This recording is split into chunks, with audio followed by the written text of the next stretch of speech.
그렇습니다. 여러분 드라마와 영화를 좋아하시나요? 아, 그렇군요. 네, 저도 드라마와 영화를 좋아합니다. 여러분 드라마나 영화를 좋아하는 이유가 제가 생각하기에 크게 두 가지인 것 같아요. 첫째는 우리 삶에 있을 법한 이야기이기 때문에 충분히 공감할 수 있고 또 야, 정말 저런 일은 얼마든지 일어날 수 있지. 나도 저래. 우리 주변만 봐도 얼마든지 저런 일이 일어날 수 있어. 그렇기 때문에 드라마나 영화를 좋아합니다. 그리고 또 한편으로는 잘 일어나지 않는 일이기 때문에 좋아하기도 합니다. 그러니까 그것을 흔히 말하면 대리만족이라고 하죠. 나는 사실 저렇게 할 수 없는데 우리가 SF 영화나 뭐 이런 그 히어로 영화를 좋아하는 이유 중에 하나도 우리는 막 하늘을 막 이렇게 날아다닐 수 없잖아요. 그렇지만 막 하늘을 날아다니면서 막 지구를 구하고 사람들을 구하는 그런 것에 좀 매료되기도 합니다. 여러분 저는 서리생 완투를 이렇게 보면서 바로 이런 것을 잘 집약해 놓은 게 저는 서리생 드라마가 아닌가 싶어요. 서리생은 조금은 비현실적이에요. 왜냐하면 거기 등장하는 의사들 또 병원 문화가 제가 경험한 것과는 사뭇 다릅니다. 사실 너무 좀 미화시켜 놓은 또 이 어떤 좀 드라마적인 요소를 너무 많이 가미해 놓았다는 느낌이 좀 듭니다. 너무너무 착하고 좋은 저는 눈물 날 때가 가끔씩 있어요. 그리고 막 또 참아가지고 눈물을 흘리지 않을 때도 있습니다. 너무 그 의사들을 이렇게 볼 때 감동적일 때가 있어요. 그렇지만 또 한편으로는 흔하진 않지만 또 일어날 수 있는 일이기도 합니다. 그래서 공감도 되고, 그래서 감동도 되고, 예. 우리가 또 신데렐라 이런 이야기를 보면 우리가 공주가 될 수는 없지만 또 우리가 공주가 되는 이야기는 참 좋아하잖아요. 매료되고 그래서 우리가 좀 대리만족을 느끼기도 하고 네. 이런 드라마 우리 드라마와 영화를 좋아하는데 여러분 에스더는 정말 흥미진진한 한 편의 드라마입니다. 저는 신구약 성경 66권 중에서 에스더만큼 극적인 드라마가 있을까 싶습니다. 물론 이제 구약의 뭐 창세기나 다른 이런 책들에서도 여러 사건들 이야기들이 나옵니다. 드라마틱한 뭐 예를 들면 요셉 이야기, 아브라함 이야기, 또 모세 이야기, 정말 그거 하나하나만 하더라도 굉장히 드라마틱한 부분이 있긴 있지만 이 에스더서야말로 드라마 중에 드라마. 참 그런 게 아닐까 싶습니다. 여러분 드라마의 구성 요소를 흔히 이렇게 얘기하죠. 자, 여러분 기억을 한번 더듬어 보실까요? 국어 시간으로 발단, 전개, 위기, 절정, 결말. 이게 드라마의 5대 구성 요소잖아요. 제가 왜 이 말씀을 드릴까요? 오늘 읽은 이 에스더 6장 말씀은요. 바로 위기와 절정, 특별히 절정에 해당하는 부분입니다. 절정. 그리고 7장부터는 이제 좀 결말에 대한, 좀 결말을 좀 길게 진행하는, 뭐 이렇게 보시면 될 것 같아요. 그래서 여러분, 우리가 에스더 말씀을 계속 지금 살펴보고 있는데, 오늘이 뭐라고요? 가민아, 뭐라고? 오늘 말씀이 드라마 구성 요소 중 어디에 해당한다고? 규빈아? 너네 일부러 대답 안 하는 거지? 절정. 가민아, 뭐라고? 절정. 예, 절정에 해당합니다. 자, 그럼 첫 번째 위기와 절정을 한번 살펴볼까요? 여러분, 6장 1절을 보십시오. 그날 밤에. 여러분, 6장은요, 6장 중에서 딱 한 곳을 딱 선택하라고 하면 저는 이곳을 선택하겠습니다. 그날 밤. 이 말을 선택하겠습니다. 그날 밤. 이 밤이 어떤 밤일까요? 여러분, 이 밤이 지나면 어떤 일이 일어나는지를 알면 이 밤을 알 수 있습니다. 이 밤을 지나면 어떤 일이 일어날까요? 모르드게가 죽는 날입니다. 이 밤이 지나면. 그 전날 5장에 보면요, 하만이 너무 열을 받아가지고 모르드게가 자기한테 절하지도 않고 무릎 꿇지도 않고, 그리고 특별히 보니까 그 유대인이네, 우리 아말렉, 우리 민족의 원수 유대인, 저놈이 나한테 저러는 게 이전부터 예사롭지 않았어, 역시나 그랬어, 이렇게 이를 갈면서 모르드게뿐만 아니라 모든 페르시아 제국 내에 있는 유대인들을 다 죽이기로 이렇게 결정하고 이런 음모를 세웠습니다. 그래서 왕한테 그런 계획을 다 얘기하고 조서까지 이미 다 내려가 있는 상태입니다. 그래서 첫 번째로 모르드게를 죽이려고 합니다. 근데 그냥 죽이기도 그래서 여러분 23미터에 해당하는 장대, 23미터가 어느 정도 될까요? 아파트의 7, 8층, 저희가 7층이거든요. 아파트 7, 8층 정도 되는 장대를 세워서 거기에 매답니다. 그 말은요, 죽여가지고 그 구경거리를 만들겠다는 거예요. 얼마나 처참하고 얼마나 비참한지를 보이려고 하는 겁니다. 바로 이 밤이 지나고 나면 모르드게가 왕한테 가서 제가 모르드게를 여차여차해서 이렇게 장대 달려고 합니다. 허락해 주십시오. 지금 이렇게 말할 참이었거든요. 아마 거의 특별한 일이 없으면 안 되었겠습니까? 그때는 하만이 그 페르시아의 제2인자였거든요. 왕의 총애란 온갖 총애를 다 받고 있는 그 상태였기 때문에.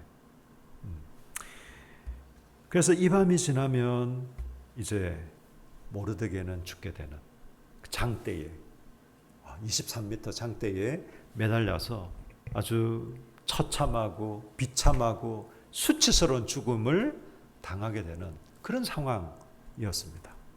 그런데 여러분, 그날 밤에 왕이 잠이 안 와요. 그날 밤에 해필 잠이 안 옵니다. 그리고 그날 밤에 해필 왕궁 일기를 신한테 읽어달라고 합니다. 왜 왕궁 일기를 읽어달라고 했을까요? 이분이 수면제로 종종 왕궁 일기를 읽어달라고 했나? 우리가 잠이 안 올 때 성경을 가끔씩 읽지 않습니까? 아닌가요? 저만 그런가요? 네, 향은이 반응을 보니까 저만 그런가요? 향은이는 너무너무 잠이 잘 올 때, 아니지. 하여튼 어쨌든, 네. 예, 그래서 딱, 이 아수에로가 잠이 안 온다. 그럼 여러분 일반적으로 술을 마실 텐데 잠이 안 오면 이 왕은, 그죠? 아니면 그냥 뭐 자기 후궁들 중에 한 사람 이렇게 오라 그래가지고 좀 같이 좀 대화도 하면서 심심하니까 혼자 뭐 어떻게 할 텐데, 그런 걸 일절하지 않고 왕궁 일기를 읽으라고 합니다. 쭉 읽는다 보니까 뭐지? 잠깐만. 자기를 죽이려고 하는 암살 시도가 있었는데 어떤 한 사람이 그것을 미리 첩보를 제공해서 저지시킨 일이 있었네? 잠깐만. 근데 그 사람한테 어떻게 뭐 적절한 보상이나 뭐 이런 걸 했어? 아무것도 하지 않았어요. 그 사람이 누구야? 모르드게였습니다. 모르드게가 왕 그 내시들이, 불만을 품은 내시들이 왕을 죽이려는 그 음모를 미리 딱 알고서 이 에스더를 통해서 왕한테 얘기를 했거든요. 그래서 제압을 했습니다. 여러분, 특별히 페르시아는 그 공가가 굉장히 분명한 나라였습니다. 분명한 제국이었거든요. 잘못한 것에 대해서는 철저하게, 그러나 잘한 것에 대해서는 아주 이제 선대하고 또 보상을 하는 그런 제국이었습니다. 그런데 아니, 왕의 목숨을 구해준, 이 왕의 암살 음모를 이렇게 막아준 이 사람에 대해서 아무런 보상이 없었다고? 이 뭐야 이게 도대체? 이걸 알게 된 겁니다. 그리고 왕은 보상하기로 결정합니다. 모르드게의 공로가 밝혀집니다. 그리고 모르드게가 상을 받습니다. 엄청난 상을 받습니다. 그 영광을 얻습니다. 극적인 반전이 일어나죠. 모르드게는 이 밤이 지나면, 그날 밤이 지나면 23m 장대에 매달려 죽어야 되는 사람입니다. 비참하게 그것도. 모르드게만 죽습니까? 모르드게의 가족 그리고 모든 유대인들이 다 죽을 상황이었습니다. 그런데 그때 극적인 반전으로 오히려 모르드게가 상을 받고, 물론 이 뒤에 뭐 결말 부분에 해당하지만 하만의 자리, 페르시아의 제2인자가 됩니다. 여러분, 반전도 이런 반전이 있을까요? 여러분, 신데렐라 얘기도 이건 따라가지 못하는. 여러분, 우리가 신데렐라는 재밌다, 정말 이러면 얼마나 좋을까라고 생각하지만 이게 현실성이 있겠어 이게? 여러분 그렇게 생각하지 않습니까? 네, 우리 마치 어린 시절에는 뭐 성탄절이 되면 산타크로스 선물이 있겠지. 요즘은 초딩 저학년만 돼도 그런 생각 잘 안 하잖아요, 그죠? 네. 그런데 여러분, 이 반전은요, 신데렐라 이야기보다도 훨씬 더 심한 반전입니다. 죽을 위기에 처한 모르드게가 살아날 뿐만 아니라 페르시아의 제2인자가 됩니다. 여러분, 이 놀라운 절정, 이 극적인 반전으로 말미암아 이 놀라운 절정에 이르렀습니다.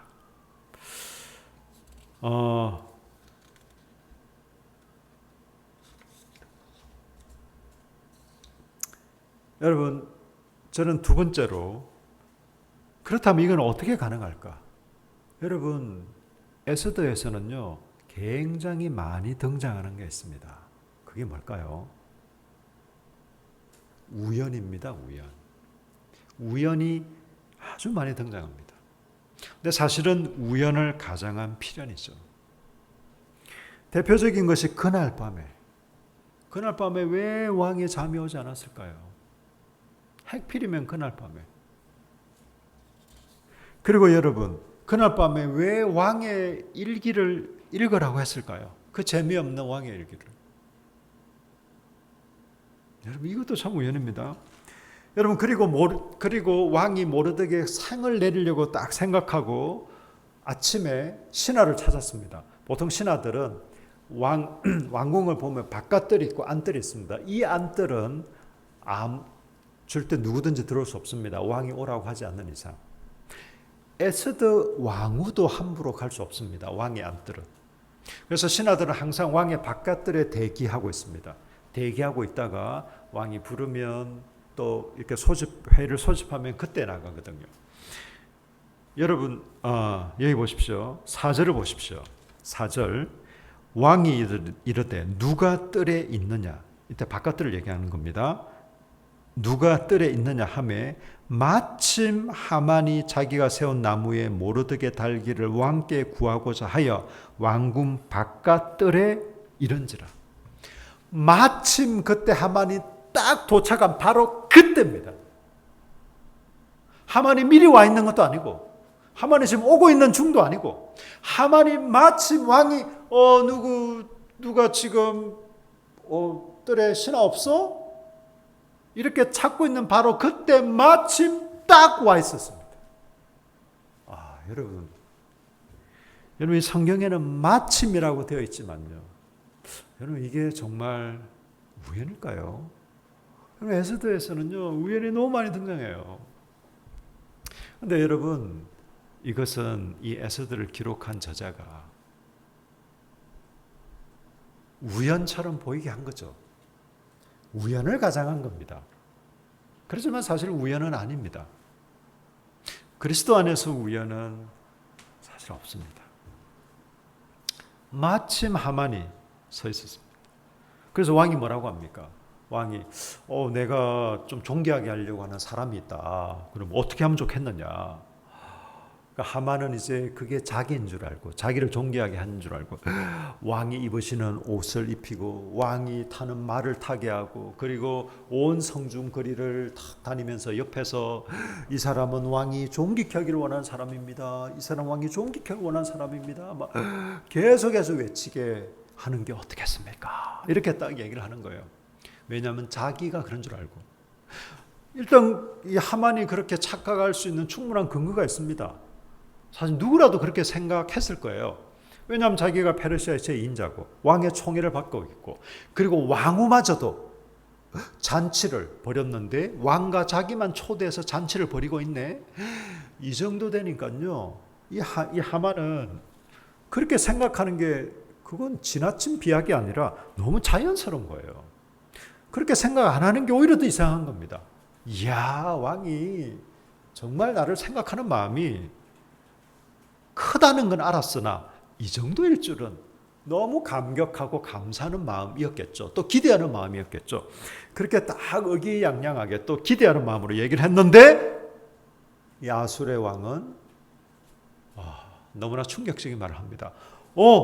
모르드게에게 네가 말한 내용 그대로 해라 라고 얘기를 합니다. 와우! 여러분 별로 놀랍지 않으시군요.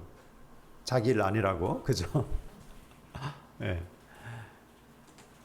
여러분, 놀라운 일이 일어난 겁니다. 이 일이 모르드게에게 일어난 것이죠. 여러분, 저는 세 번째로, 여러분 그렇다면 우리의 현실을 한번 살펴보고 싶습니다. 여러분 별로 감동은 안 하시지만 방금 우리는 놀라운 반전과 절정이 일어나는 이 스토리를, 이야기를 살펴봤습니다. 바로 그날 이 밤이 지나면 죽을 수밖에 없는 모르드게. 그런데 이런 우연을 가장한 필연들로 인해서 모르드게는 극적으로 가장 존귀하고 영광스러운 사람이 되었습니다. 여러분, 이제는요, 그냥 왕이 총애를 한다라는 그냥 그 정도, 혹은 그냥 이 왕궁에 있는 신하들이 아는 정도가 아니라 그 페르시아의 수도인 수상궁에 있는 모든 사람들이 다 알 수 있도록, 야, 왕이 모르드게는 저렇게 왕이 아끼는구나. 왕이 입는 옷을 입히고 왕이 타는 말을 태우면서, 말 탄 정도가 아니겠죠. 또 마차나 뭐 이런 거겠죠. 그러면서 옆에서 시종일관 그것도 페르시아의 제2인자인 하만이 계속 얘기를 하는 겁니다. 이 사람은 하나님이 그 왕이 존귀케 하기를 원하는 사람입니다. 모든 사람들이 다 알 정도로, 알 수 있도록 여러분 그렇게 존귀케 되었습니다. 이런 극적인 반전과 절정. 여러분 그렇다면요, 우리는 어디에 살고 있을까요? 여러분, 이 유대인들은 지금 모르드게를 비롯해서 이 유대인들은 어디에 살고 있습니까? 페르시아에 살고 있습니다. 여러분, 페르시아는 이방 땅입니다. 이스라엘도 아니고 예루살렘도 아닙니다. 그 당시 유대인들은요, 이스라엘은 하나님이 택한 곳, 하나님의 나라, 그곳은 하나님의 통치와 다스림이 있고 젖과 꿀이 흐르는 땅이고, 그리고 하나님의 언약 백성으로 복을 받는, 그렇지만 그 이스라엘을 벗어나면 그 이방 땅에는 이걸 보니까 안 내렸네요. 예. 이방 땅에는 그게 하나님의 성전도 없고 또 하나님께 드리는 예배도 없고 하나님의 언약과 지키심도 없는, 여러분 그런 것으로 생각을 했습니다. 이 유대인들은 지금 페르시아에 있습니다. 예루살렘이 아니라. 여러분 그런데 이 페르시아의 핵심 중의 핵심인 수도 수상궁에서 이 우연을 가정한 필연들이 일어나고 있습니다. 그냥 우연찮게 왕이 잠이 안 하고, 우연찮게 왕이 그때 역대일기를 읽고, 우연찮게 핵필이면 그 구절을 읽어서, 우연찮게 모르드게가 존귀케 되고, 우연찮게 마침 하만이 그 자리에 딱 와서 서 있었고, 여러분 이것이 아니라 그 우연을 가정한 필연들로 말미암아 하나님께서 페르시아에 있는 흩어져 있는 유대인들과도 함께 하시고 그들을 지키시고 돌보신다는 것을 지금 보여주고 있습니다. 여러분은 지금 어디에 살고 있을까요? 여러분은 예루살렘에 살고 있습니까? 페르시아에 살고 있습니까? 물론 우리는 대한민국에 살고 있습니다. 그러나 여러분, 제가 비유적으로 예루살렘입니까? 페르시아입니까? 라고 말씀드린 것은 우리는 페르시아에 살고 있는 것과 같습니다. 여러분, 페르시아는 어떤 땅일까요? 하나님을 믿지 않는 이방의 종교, 우상을 숭배하는 나라, 거대한 신전이 있는 나라, 왕이 거의 신과 같이 다스리는 나라, 온갖 이권, 욕심, 탐욕, 쾌락 이런 것들이 동기가 되어서 살아가는 나라, 그 나라가 바로 페르시아입니다. 여러분, 우리는 하나님을 믿고 하나님의 다스림을 받고 살고 있지만 우리가 살아가는 세상은요, 이 페르시아와 같습니다. 여러분이 살고 있는 세상은 그와 같습니다. 늘 교회 같지 않습니다, 여러분. 물론 교회에서도 희한한 일들도 일어나긴 합니다만 일반적으로 교회 같지 않습니다. 우리가 살아가는 세상은요, 이기적인 욕심과 탐욕, 또 자아실현, 자기중심성, 우리의 죄성이 기반이 되고 또 판을 치는 그런 게 이 세상의 본질이고 우리가 살고 있는 세상입니다. 하나님 없는 사고방식과 문화가 주류를 이룹니다. 여러분, 저와 여러분은 그런 곳을 살아가고 있습니다. 여러분, 세상살이가 만만치 않습니다. 여러분, 나이를 떠나서 지금 어느 단계에 있든지와 상관없이 우리의 세상살이가 단순하지도 않고 만만치도 않습니다. 여러분, 하나님이 계시지 않는다면 어쩌면 모든 것이 운으로 여겨질, 재수로 여겨질, 그냥 다 그냥 우연찮게 그렇게 되는 거지 인생 별거 있나, 사람 살다 보면 이렇기도 하고 저렇기도 하고 그렇게 흘러가는 것 같이 보여지는, 여러분, 그렇지만 이 에스더는 어쩌면 가장 인간적이고 우리에게 위로를 주는 말씀입니다. 물론 이것은 굉장히 극적인 이야기입니다만 이 이야기를 통해서 흩어져 있는 유대인들에게, 그들이 예루살렘에 거하지도 않고 성전도 없고 하나님이 정말 우리를 사랑하실까? 하나님이 정말 우리와 함께 하실까? 이런 세상에서도 우리가 과연 제대로 살아갈 수 있을까? 이런 세상에서도 우리에게 소망이 있을까? 라고 생각하는 그 유대인들에게 하나님은 이 사건을 통해서 말씀하고 있습니다. 여러분, 저는 믿음 생활을 하면서 또 저 같은 경우는 목사로 살면서도 정말 하나님이 계실까? 라는 느낌이 가끔씩 듭니다. 여러분 어떠세요? 여러분은 늘 하나님이 그냥 충만하게 계신 걸로 믿고 그런 느낌으로 사시나요? 그러신가요? 저도 너무 자주는 아니어도 어쨌든 가끔씩, 때로는 이따금씩 정말 하나님이 계실까? 정말 하나님이 함께 하셔? 이런 생각, 느낌이 듭니다. 저 자신을 볼 때도, 우리 사회를 볼 때도, 우리 주변 환경을 볼 때도. 여러분, 하나님이 부재한 것과 같은, 하나님이 계시지 않는 것과 같은 우리 시대 사회를 우리는 살아가고 있습니다.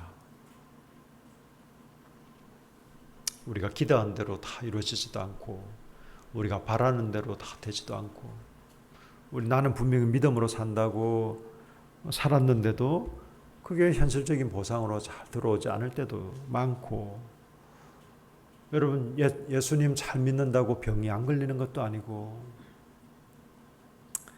예수님을 잘 믿는다고 해서 사업이 잘 되는 것만도 아니고, 우리 인생이 술술 잘 풀리지만도 않고, 내가 왜 이러지?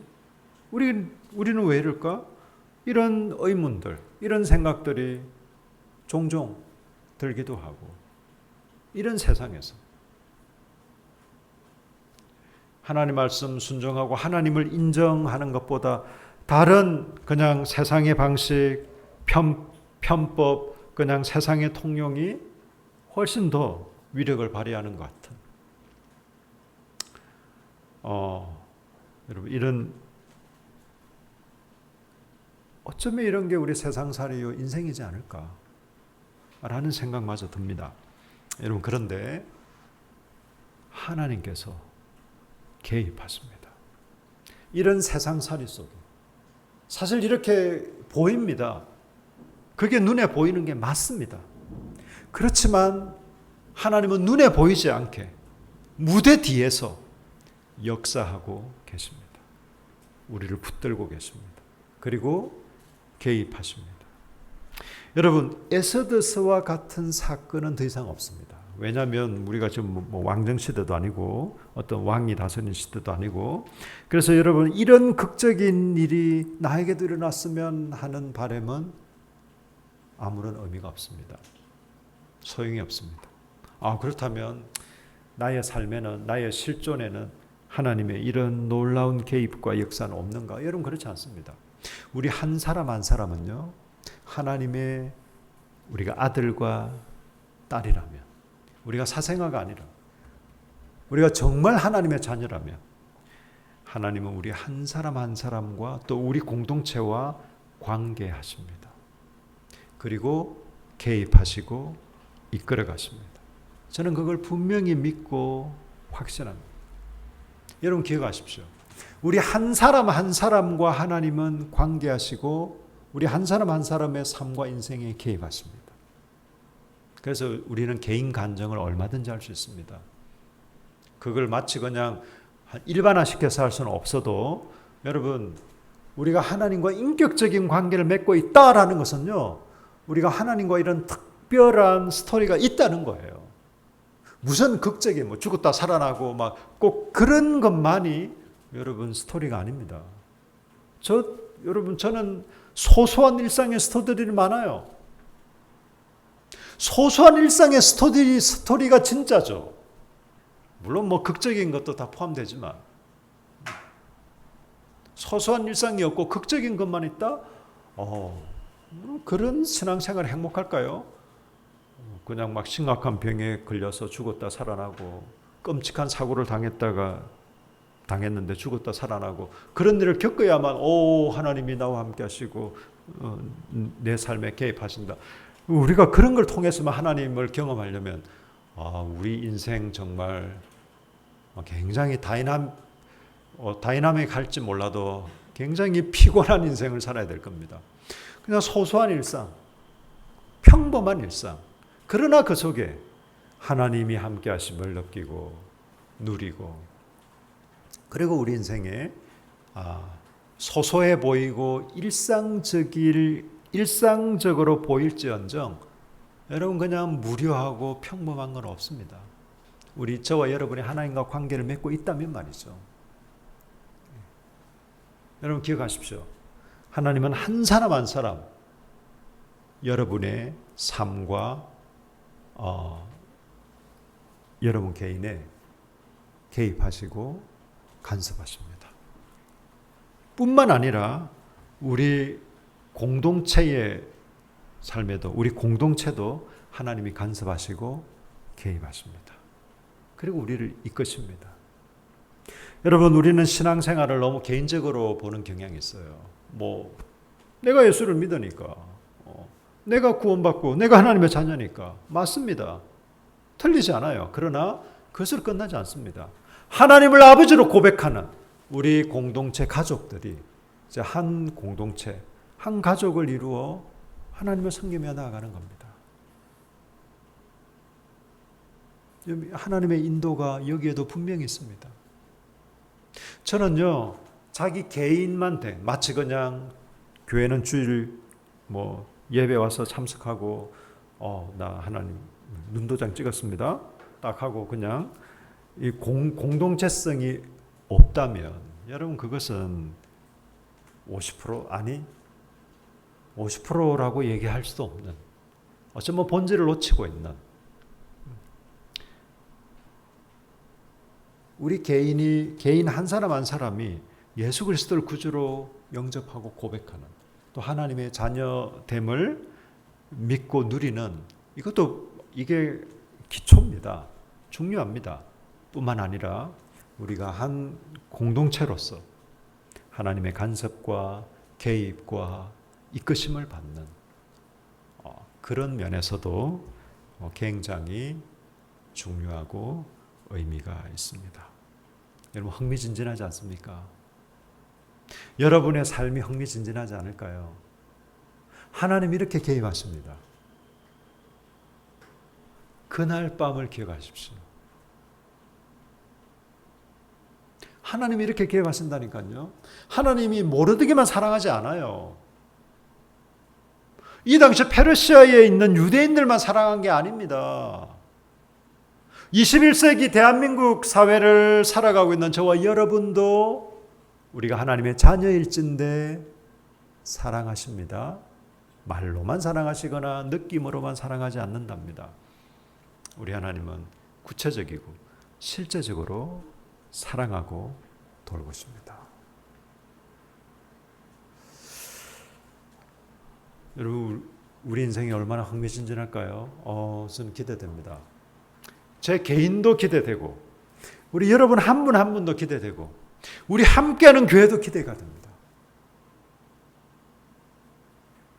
저만 그런가요? 저는 우리 한설 형제가 이제 배를 다음 주 아마 이번에는 얼마나 나가 있을지 모르겠지만 조금 유동적이라고 하긴 하더라고요. 어쨌든 아마 오늘이 주일로는 마지막 주일 같아요. 배를 타기 전에. 저는 기대가 돼요. 물론 한설 형제가 룰루랄라 이렇게 쉬운 일은 아니에요. 막 즐겁고 그냥 편하고 이런 건 아닙니다. 배 타는 게 저 같은 경우는 좀 멀미도 하는 편이라 배를 타는 게 얼마나 힘들까 그런 생각도 들어요. 그렇지만 또 그곳에서 또 우리 한설 형제가 자라고 성장할 것을, 또 그곳에서 만날 하나님을 기대하고 있습니다. 전 우리 향은 자매가 또 이 직장 생활을 하면서 사회 초년생으로 사회에서의 쓴맛을 얼마나 보고 있나 이런 생각도 들고 기대됩니다. 배워가는 거죠. 세상 사람이 이렇구나. 누구나가 다 나를 다 이해해주고 배려해주고 나에게 초점이 맞춰져 있지 않네? 나는 그냥 하나의 부속품일 뿐이네? 사실 이런 게 너무 당연한 거거든요.